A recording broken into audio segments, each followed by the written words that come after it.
We are live. Show you who I'm here with. We're here with Trainer Jen. We're here with Abby.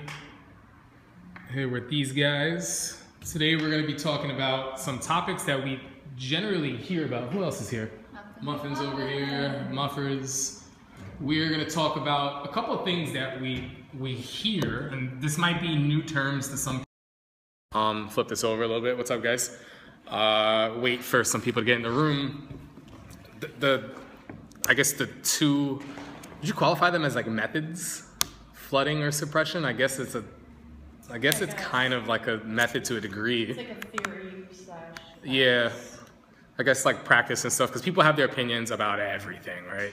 So a lot of times, I guess these topics come about, not necessarily because we hear about it all the time, but we understand, I guess, the success that we have long term with the dogs here, and spend more time trying to figure out why. Because we know what we're doing, but we don't understand how. We don't often actually sit down and have discussions about it. Yeah, exactly. But then you do hear people that will say, oh, well, that worked because of this and didn't work because of that, or this appears this way, but it's not this, and you hear all these little things. So I guess it makes you kind of look at it and see. It's nice to kind of slow down and really think and talk about it. Why is our training working? Yeah, exactly. So what's today? Today's Saturday? Yep. Not as many people in the room. We have 19, but the hearts are flowing already. I guess this is going to be a good topic for you to. They can play. That's fine. I was going to get my phone. Look at Harvard. Harvard was in place, and he saw these guys playing. He's like, Good job. These guys are going to be wolves and hang out and do their thing. So the topic, for those of you that aren't familiar with the terms, flooding is, you're gonna be that girl in the movie theater. That looks like heaven. You guys might want to switch seats. You know what? Could you actually switch these and get closer to her? That way I can show you guys a little bit more at some point. You're gonna let people watch me eat my breakfast? Yeah, you can kind of stay there. I'm gonna look at this eating. This is what's going on. While I'm talking, they're eating. What's up? What's up? Is it? Got some people hanging out. We're actually eating before noon. I'd say that's like a successful day. It's 2:12. Oh. There we go. Now we have everybody. We're gonna watch her eat, right? Nice. Beautiful. Oh, will you give me my remote? I will, absolutely. Okay, so the term suppression is something that you hear a lot, probably more from people that disagree with what they're seeing. I guess that's kind of fair to say. So basically, when you're looking at like rehab work, we're talking about suppressing behaviors and shutting down a behavior, and a lot of times you tend to hear about suppressing drive. So if we have a dog that could benefit from being motivated more and actually engage with more, and we're teaching them to hold a position and working on what people will call impulse control. Hey, what's up? How are you? Lindsay's at work, but she might be stopping by a little bit later. What was I saying? Talking about drive suppression. Yeah, like driving stuff. You'll see when you're working on impulse control, some people will say, well, that dog's not learning anything. That dog's just suppressed. And you know, it's kind of at the point where it's almost a learned helplessness, or it's almost, you hear just all this like copy and paste like rhetoric or like rhetoric stuff just like over and over, where people will say all these things. Oh, that's just a dog that is afraid to make this choice or make that choice. And in some situations where I watch training videos, it actually absolutely is true. But at the same time, it doesn't necessarily mean that suppression doesn't have its place in training. Harvard. Right? Good boy. So that's something more of what we're going to kind of get into. And then there's also flooding. So flooding is basically a term. I'm trying to give an example. What was the example I gave before with it was spiders. people will say that flooding is something that you would never want to do. It's not a good thing for, it's not a good thing for dogs. For example, if they're afraid of something, let's say, for example, Abby's deathly afraid of like bumblebees or spiders or something. It wouldn't make sense for me to lock her in a room filled with like bumblebees and spiders and say, learn to get over it. That's kind of like, that's silliness. Yeah, that doesn't make any sense. But at the same time, it doesn't necessarily mean that suppression doesn't have its place. I'm sorry, flooding doesn't have its place if you're aware of how to control the floodgates or snakes, yeah, and you're aware of how to use proximity work. So for example, like, I guess since I'm on that topic right now, we can get right into flooding where it might be beneficial. I spoke on this in the last Periscope, and we might actually be doing 2 Periscopes today, one now, maybe one later on this evening, because I didn't do one yesterday. Flooding, where it could be beneficial, I would say, is, let's say, a gun range, right? And the example that I gave in the last Periscope was my brother-in-law, who's a big, like, redneck kind of hunter kind of guy. He hunts everything, and I appreciate it because I love venison. And he's always sending venison our way. Hey. But flooding can actually be pretty valuable in situations where, let's say, a dog is gun shy. Or, for example, just to give you an example of real-world flooding, he decided to go hunting on a grounds or area where he normally doesn't hunt, and it was near a gun range. So, oh yeah, thank you, man. I really, is that a Precision Dog Sport? Is that Michael Frost?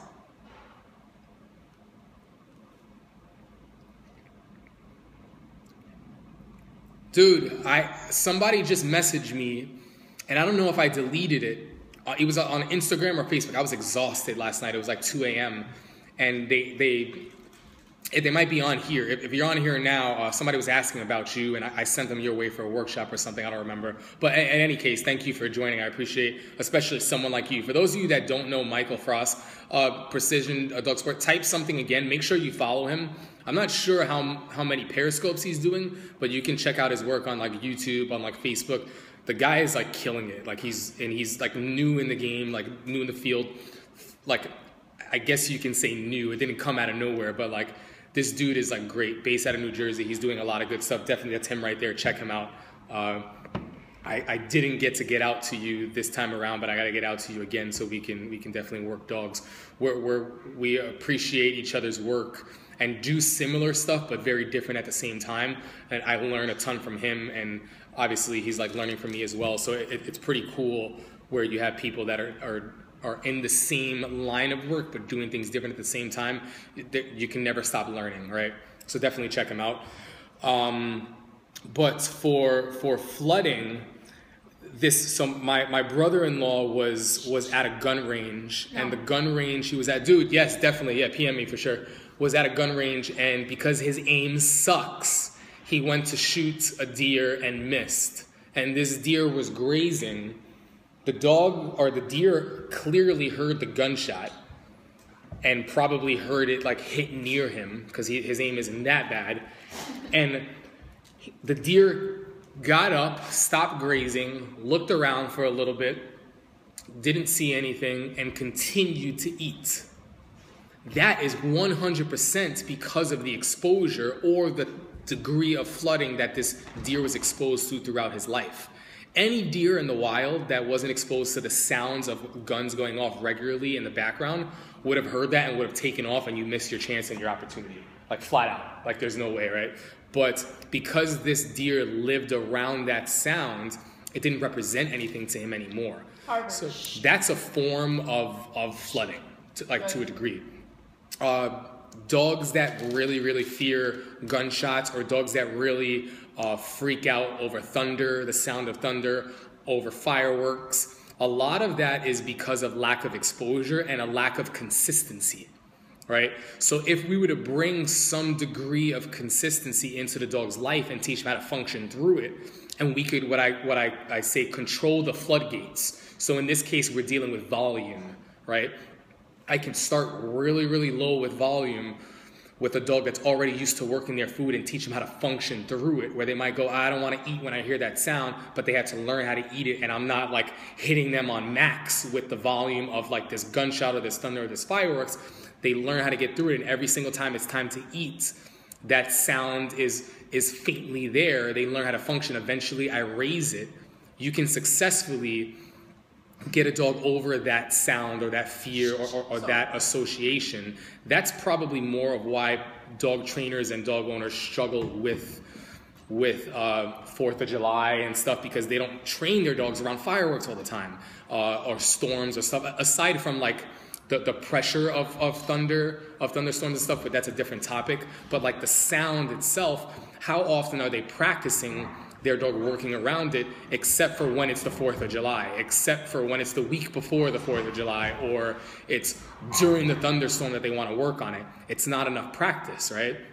I wouldn't expect to win like a competition in jiu-jitsu if I only practice my moves during the tournament. I would have to practice like all throughout, you know what I mean? So it's kind of that concept. So if we can, it's a form of flooding. If we can introduce this regularly and control the floodgates, flooding is beneficial. Right, so that's kind of my thing on flooding. Does that make sense to you guys? Yeah. Yeah. Do you guys have anything to add to that? Thoughts, questions, thing that doesn't make sense? This is when the periscope goes downhill. I throw them in, and this is it. No, I'm just kidding. I covered it. Yes, I'm that good. No, so that's that. Yeah. Take fireworks for example. Yeah. Would you like make or find a sound recording of fireworks and use that as a training aid? Well, this is the thing. There's a couple ways that you can do it, right? So like this is interesting too. You can go to a gun range. Stop. Right? Or you can go to a place. But the thing is, how do you replicate fireworks unless you're going to do they have firecracker ranges, or like you're gonna go down south like a certain area where you're gonna have somebody like go 3 doors down and light them up so the sound is far away, but you can do that, but at the same time, what if you can like record certain sounds and not use like your Apple laptop speakers, but like use something with like bass and like start it like really low at a distance and really control it? That's what I would do. Like soundtracks for sure.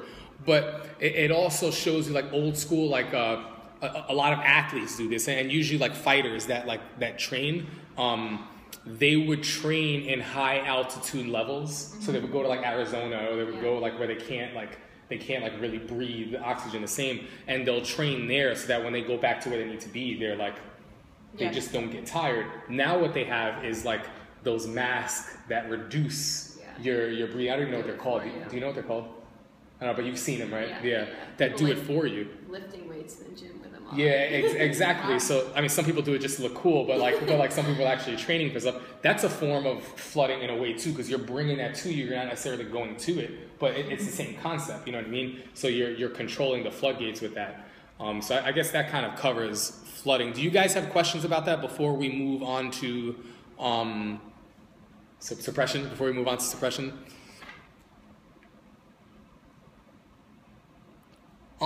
Yeah, absolutely, if you know how to control it. But this is the thing. So the question was, would you recommend flooding to a degree with soundtrack stuff for a dog that like barks on the doorbell, or like knocking on doors and stuff?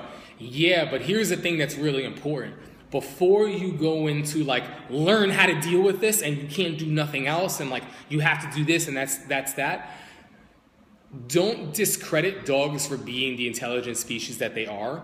Spend more time teaching the dog what to do and teach them how to know how to do that, how to be really successful away from what you're about to introduce them to. That way, when you start to introduce certain soundtracks on a very low sound. Another thing you want to do too is you want to change the rate of the doorbell sound, or change the cadence, I guess, if you will, of the knocking.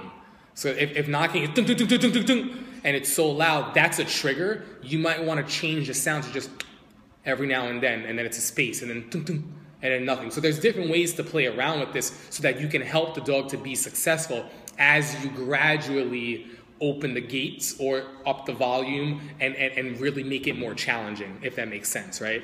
So yeah, absolutely. But the thing is, make sure that your dog knows how to be successful prior. You're reading your dog, he's got to pee.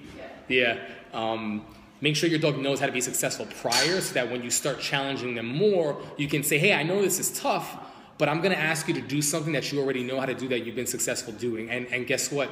I know you know how to do it, but I also know that you weren't aware that you can make that choice in this situation. I'm here to show you that you can. And this is where you have to push your dog. What's up? You good? Oh, okay, cool. Okay. This is where you have to push your dog, just like a fitness trainer is going to push me. They're going to work with, I guess, my limits. So I guess you would kind of know more about this, so you can talk about this. I guess you would work with where I am, but at the same time, you're trying to get me. You're trying to stretch me to the point where like I don't stay within that. So Abby is a fitness trainer also, right? Is that? Yep. Okay. You want to talk about like when you're working with a client who is weak, you want to push them, but you don't want to break them. So like talk about how you I guess healthily push them, or I guess I'm going to push you it. just want to find that happy place where you find their limits, but without going too far, where either they're never going to want to work out with you again, so, or like the next day they can't walk or something. You don't want to go. You just kind of got to work into that place where you don't go too far. How much of that is reading a human's personality? Which, just by the way, I'm asking these questions because it relates to dogs, and knowing the route is still the same, but sometimes you do have to take, or the destination still the same. Sometimes the route has to kind of alter a little bit. Like how much of it is like understanding personalities and knowing, oh, this is the personality that I can push, and it can be super sore tomorrow, and it's going to motivate them to want to come, versus how does that work? It's huge. I mean, it's just like dogs, like they react differently, and some people want that, and like that push to the next level makes them want more and more successful. And then some people, you just gotta read that it's like fair enough. Yeah, they never want to get to that point and of no return. So would you say that in order to be a good trainer, in general, dogs and for fitness and stuff, in order to be a good trainer, it requires you to be good with reading the actual like case versus like being robotic and doing the same thing? Yeah, it's not like a one size fits all thing. Okay. It's very You have to do both. Personalized, right? Like you have to have a protocol. Yeah. But at the same time, you have to be willing to deviate from that based on the personality in the case. Yeah. Yeah, awesome. So I guess that kind of sums that up. Now we can sort of get into What do you think, Diz? What was it, suppression? Yeah. Yeah, okay, so suppression, when we're talking about suppressing behaviors, sometimes we want to be aware that we don't want to suppress, or what's popular in terms is kill a dog's spirit. Kill a dog's spirit, right? You're like, oh, I want to train my dog, but I don't want to break their spirit or something, and I don't want them to know that they can't play and stuff like that. And if you're training that way, then that's a problem. But at the same time, like, impulse control is really, really important when you're looking at a dog's ability to have a certain type of urge or impulse to want to do something and know that they can choose or make a choice to do something different. That's really, really important, right? Like I have the urge sometimes to want to stay up late and go party, but I have the impulse control to know that I have to be up at 7 a.m, so I choose not to. And in the beginning, if I don't know any better, I need someone to kind of show me that that's even a choice, that that's even an alternative, right? So that's where like suppressing certain, not drive, but certain impulses are really, really important. Sometimes suppressing a dog's urge to want to charge and bite your face is extremely, extremely valuable. These guys, look at these guys roughhousing over here, correcting each other. So they take direction really, really well from one another. But sometimes suppressing a dog's urge or drive to want to charge and attack somebody is really, really like important. You want them to not feel the need to do that. That doesn't mean that you can't teach them to also act on that instinct and that drive in other situations. They just have to know that another choice is even even there, right? Yeah, exactly. Teaching them to cap themselves. If you don't do that, then that's an issue. But here's the big kicker, and I think the problem with, if people have a problem with using, I guess, any type of impulse control work or suppression work, saying that it doesn't have a place in training, here's where people, I think, have a big issue, is when you're working with, let's say, an aggressive dog, and the aggressive dog is dog aggressive, and it learns how to now not lose its shit and lose its mind when it sees another dog, and in fact, it can now be in a room with other dogs and hold a place. I think that's a valuable step in the rehabilitation process, but when dog trainers are claiming that suppression, or this, basically suppression as completion, is bullshit. That's not true rehab. A dog that can now coexist and hold a place, it's not truly like rehab. It's a point in the right direction. It's a step in the right direction. But if a dog is going home and they've never been exposed to the next step of learning how to be social and move on from there, which takes time. Or even like just now with these two roughhousing like that, Harvard, Muffin, and Cole holding place. Holding place, yeah, exactly. That would have been impossible for any of them. You know, like, and all the dogs, exactly, all the dogs holding place right now are like dog aggressive. So they're just holding place because we told them to. But if you watch all of our stuff, like, they were playing and like roaming around and like free and stuff before, when it was okay. This is the thing. If we don't teach them how to suppress impulse, initial impulse and stuff, they can't successfully function in real world situations, because more often than not, we have to go against what we might want to do. You know what I mean? Like, if I'm in a class and the teacher's trying to teach and I'm sitting next to my best friend, I probably just want to goof off and tell them jokes about like what happened last night, but I know that I can't do that based on the environment that I'm in. Dogs that live in New York City, dogs that want to be brought into public places where 100% play isn't acceptable, need to learn how to suppress impulse to a degree. But when you're using suppression as completion for dog aggression, that's when suppression is problematic. That's when it doesn't make sense. You know what I mean? So suppression definitely has its place in training, or suppression definitely is bad in some situation when you're thinking suppression as completion, saying, look, the dog is fixed. But it doesn't mean that suppression doesn't have its place in training.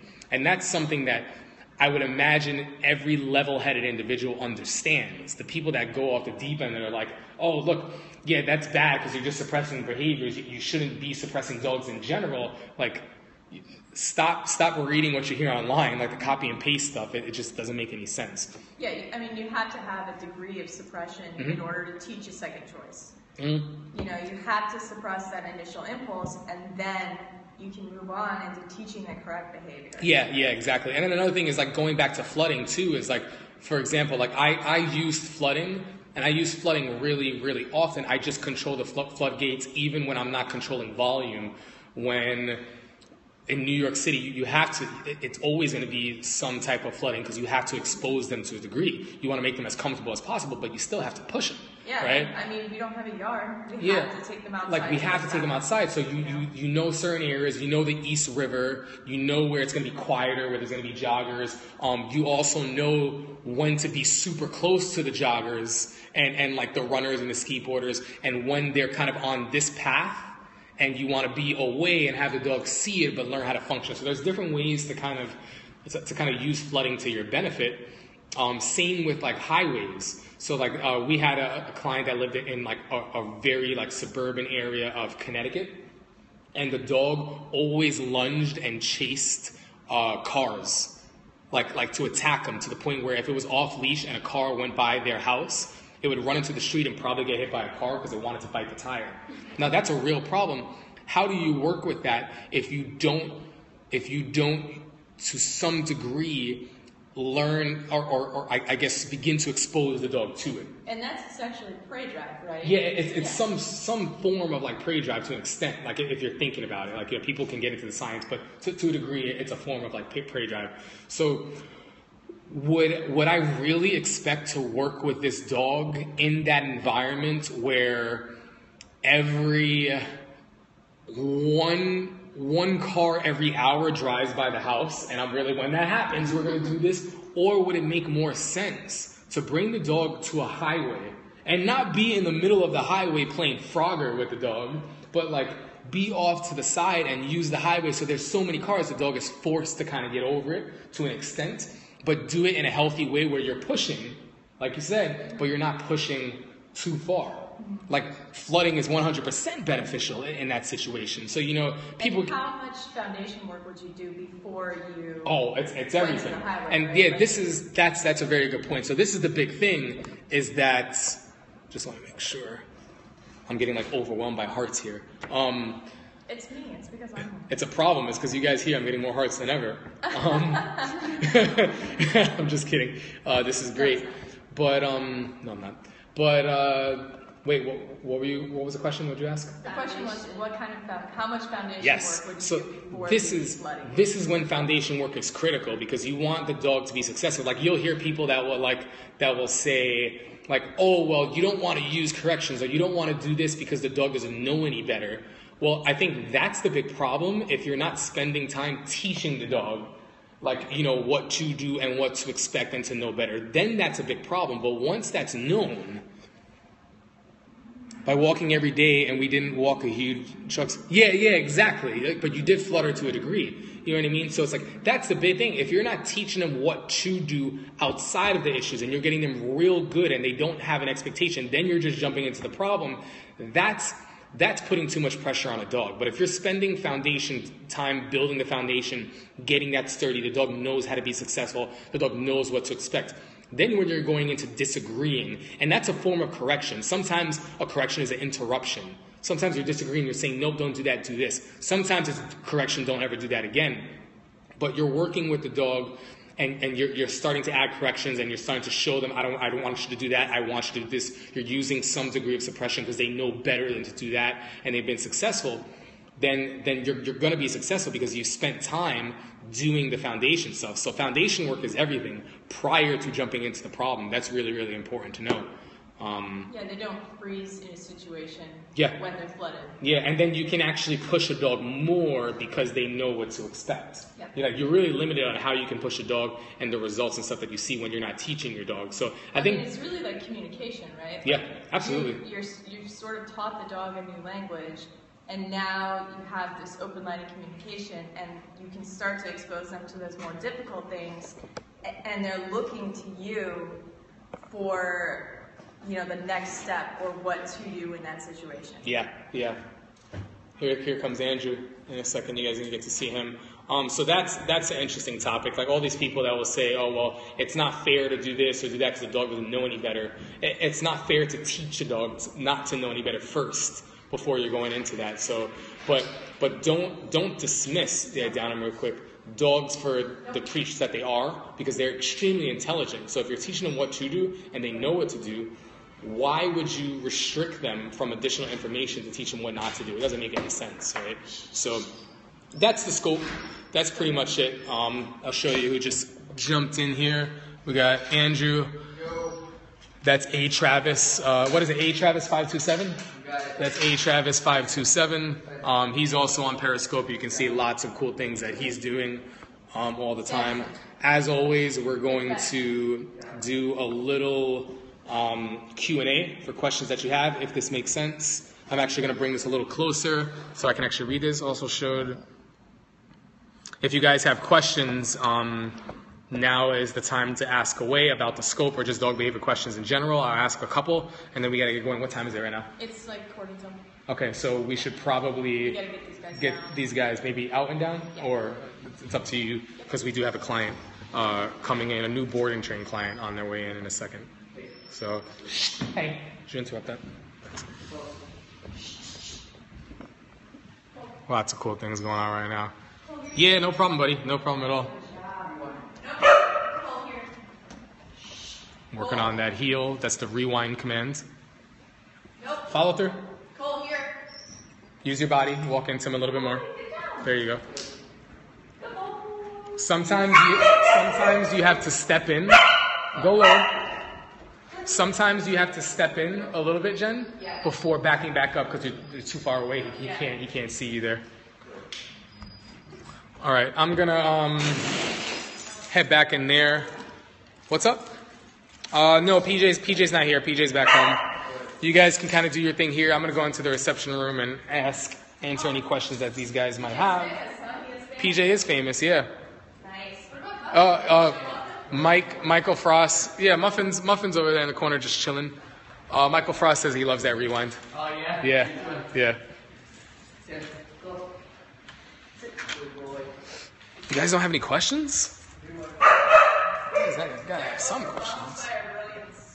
You're overwhelmed by the brilliance of the scope? Yes, great question. So the placemats that we use are Petcot, PETCOT.com. You go to petcot.com, tell them I sent you, Blake Rodriguez of Dream Come True Canine, and you probably won't get a discount, but maybe you will.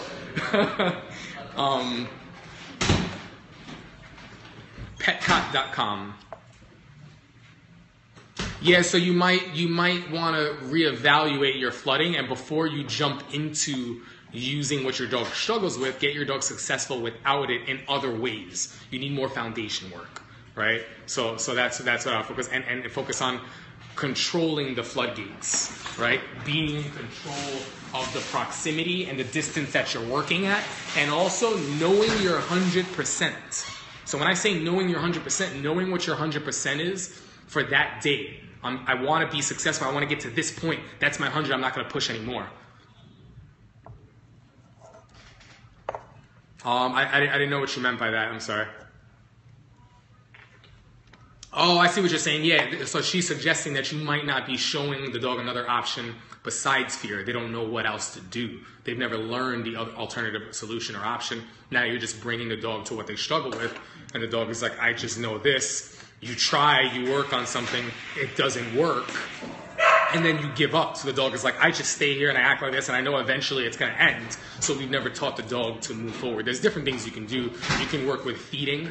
You can work with, get the dog successful with working for their food, and then when they're really good and they already expect to work for their food and do stuff for their food, you can begin to say, hey, feeding time only happens when we're around this. But again, you're not in the middle of the highway. You're farther away and you're slowly progressing, right? Control the floodgates. Very, very, very important. What else do we have?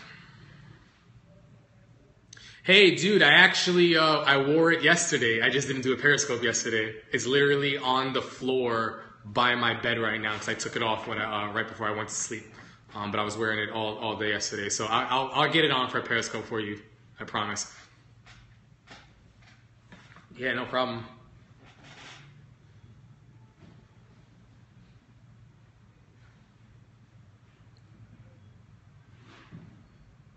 Guys, I'm either like really, really slow or I'm missing. I think you guys are talking more to one another than to me, but I'm expecting it to be a question. So I'm like, I don't understand that question. One thing that I do want to point out, did you guys see our recent YouTube video during Walk with Fear? Yeah, so when you're dealing with Psy, that's a little bit harder. You might want to work with some, with sounds, record that, get it on a nice speaker and start really, really low and work the dog for food. He's got to learn to hear it. So really, really low. Same thing that you would do with like fireworks or thunder.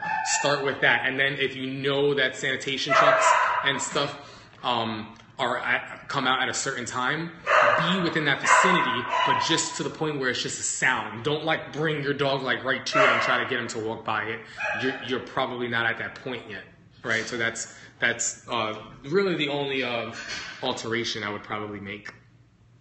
But did you guys see our recent YouTube video with Johnny Be Good? We did an 80s montage. Andrew did a great job editing and completing it. I worked on a lot of like the beginning stuff, and then I just didn't have the skills toward the end to really bring it all home. Yeah, you watched it. I'm glad you guys enjoyed it. If you haven't seen it, we just posted the link on our Instagram page. The link is on there. And for those of you that are still in here that aren't aware of who I am, Dream Come True Canine is the company. We're based out of New York City. I do travel the world for my work, and I have a team, awesome team here. We do a lot of rehab work. We have a 2-floor facility, dog training and rehabilitation facility here in Manhattan, New York, but we're everywhere. We're everywhere. So yeah, that's that. But yeah, definitely check out that video. Let us know what you think. Post it on the Facebook page as well. The link is in the Instagram page, and we're going to be doing more Periscopes. I want to do another Periscope for you guys this evening. All these interesting topics. I really want to talk about these topics and really hit home with it. We did one on positive reinforcement. We did one on operant conditioning. Yeah, so you have to advocate strongly, true, but to some degree, it just can't be just the dog learning. We do want to start to maybe see what we can bring out. So if he's not good, get your dog used to working with you for food. Yeah, get him really solid working with you, really solid working with you, and used to working, and then he has to eat from somebody else. Then when you have guests over, he has to learn how to kind of do that.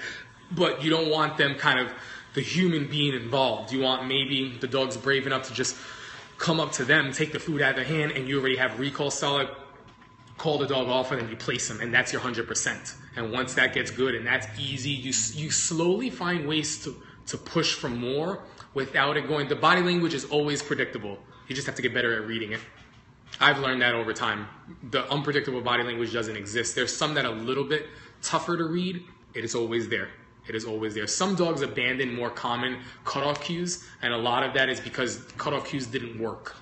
So certain signs and stuff that you might be keen to now, your dog doesn't do because they've tried it before and it didn't work. So now they go to the only thing that works. That's pretty common with a lot of dogs. That's it. But I think I'm going to end the scope. We don't have a whole lot of questions. Thank you guys for watching. I'll answer this one. Teaching your dog to leave it. I thought did I do a Periscope on that? Do you know? I don't think so. Okay, I'm gonna do it. I spoke about it at the end of a recent Periscope, but you have to get your dog really solid with recall. You want to know what I'm gonna do? I'm gonna do a Periscope on teaching to leave it. How do we? I want to be able to show it instead of just talk about it because I think it would be more valuable. But I can talk about it in theory tonight. But basically what you're trying to do is you're getting your dog really good with recall, calling your dog off of regular things away from food, then calling your dog off of food. And I can't get too detailed because I can do an hour just on this, right? And then what you're doing is you're calling your dog off of food, and then you're working on spatial pressure, stepping into your dog and having your dog step away. And then you're also using higher value food for making that choice. The dog's already good with leash pressure, the dog's already good with remote pressure, is already remote collar trained, and knows spatial pressure because you do place, spatial pressure, and nope when the dog breaks off. You get good with those things, recall, place, leash pressure, and remote pressure. Teaching leave it or out, whatever you want, is a piece of cake. And pretty non-confrontational too, believe it or not. All right, guys, I'm gonna let you go. I'm gonna do another Periscope tonight. Thanks for watching and sticking around. Later, guys.